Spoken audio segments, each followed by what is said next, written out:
ಹಾರ್ದಿಕ್ ಪಾಂಡ್ಯ ನೇತೃತ್ವ ಮುಂಬೈ ಇಂಡಿಯನ್ಸ್ ಸತತ ಸೋಲುಗಳ ಬಳಿಕ ಕೊನೆಗೂ ಗೆಲುವಿನ ಟ್ರ್ಯಾಕ್ಗೆ ಮರಳಿದೆ. ಈ ಆವೃತ್ತಿಯ IPLನಲ್ಲಿ ಡೆಲ್ಲಿ ಕ್ಯಾಪಿಟಲ್ಸ್ಗೆ ಮೊದಲ ಸೋಲಿನ ರುಚಿ ತೋರಿಸುವಲ್ಲಿ ಮುಂಬೈ ಇಂಡಿಯನ್ಸ್ ಯಶಸ್ವಿಯಾಗಿದೆ. ಇದರ ಬೆನ್ನಲ್ಲೇ 5 ಬಾರಿಯ IPL ಚಾಂಪಿಯನ್ ಮುಂಬೈ ಪಾಳೆಯದಲ್ಲಿ ಪ್ಲೇ ಆಫ್ ಲೆಕ್ಕಾಚಾರ ಕೂಡ ಜೋರಾಗಿದೆ. ಸದ್ಯ ಮುಂಬೈ ಇಂಡಿಯನ್ಸ್ 6 ಪಂದ್ಯಗಳನ್ನಾಡಿ ಕೇವಲ 2 ಗೆಲುವು ಹಾಗೂ 4 ಸೋಲುಗಳ ಸಹಿತ ಅಂಕಪಟ್ಟಿಯಲ್ಲಿ 7ನೇ ಸ್ಥಾನದಲ್ಲಿದೆ. ಇನ್ನು ಹಾರ್ದಿಕ್ ಪಾಂಡ್ಯ ಪಡೆ ಈ ಆವೃತ್ತಿಯ IPLನಲ್ಲಿ 8 ಪಂದ್ಯಗಳನ್ನಾಡುವುದು ಬಾಕಿ ಉಳಿದಿದೆ.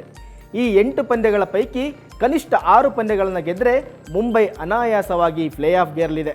ಇನ್ನು 8 ಪಂದ್ಯಗಳಲ್ಲಿ 5 ಪಂದ್ಯಗಳನ್ನು ಗೆದ್ದು ಅದೃಷ್ಟ ಕೂಡ ಕೈ ಹಿಡಿದರೆ ಮುಂಬೈ ಇಂಡಿಯನ್ಸ್ ಟಾಪ್ 4 ಪಟ್ಟಿಯೊಳಗಡೆ ಎಂಟ್ರಿ ಕೊಡಬಹುದು.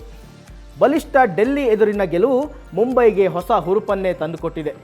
ಮುಂಬೈ ಪ್ಲೇ ಆಫ್ ಹಾದಿ ಹಾಗಂತ ಅಷ್ಟೇನು ಸುಲಭವಲ್ಲ, ಆದರೂ ಅಸಾಧ್ಯವೇನಲ್ಲ.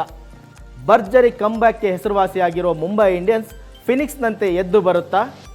ಕಳೆದ IPLನಲ್ಲಿ ಕೊನೆಯ ಸ್ಥಾನ ಪಡೆದಿದ್ದ ಮುಂಬೈ ಇಂಡಿಯನ್ಸ್ ಈ ಸಲವಾದರೂ ಪ್ಲೇ ಆಫ್ಗೇರುತ್ತಾ ಅನ್ನೋದನ್ನು ಕಮೆಂಟ್ ಮಾಡಿ.